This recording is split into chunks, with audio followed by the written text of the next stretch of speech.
Hey everyone, and welcome back to another video. And in this video, I'm going to show you how to buy something off of OfferUp. Now this video is going to be particularly useful for individuals who have just gotten started with OfferUp. How do you actually go ahead and buy something? Now this video is going to be short, sweet, and simple, guys. There's not going to be a lot of steps involved.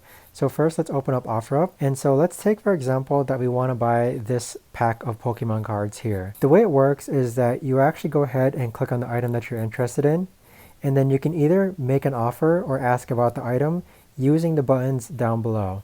So if I ask about this item, there's some pre-built questions that you could automatically send, or you can type in your own message. But essentially how it works is that with OfferUp, you usually meet the person in person.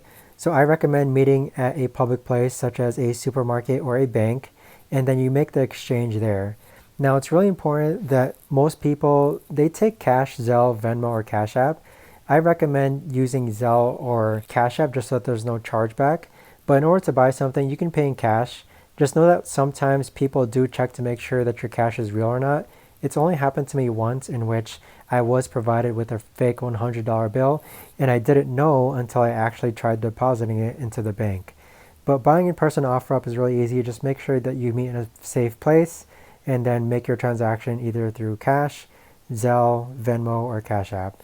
But that right there, guys, is the best and easiest way that I know of to actually go ahead and buy something off of OfferUp. If you guys know of a better or easier way to actually do this, let me know in the comments down below. I would love to know. Thanks so much for watching, everyone, and I'll see you guys all in the next video.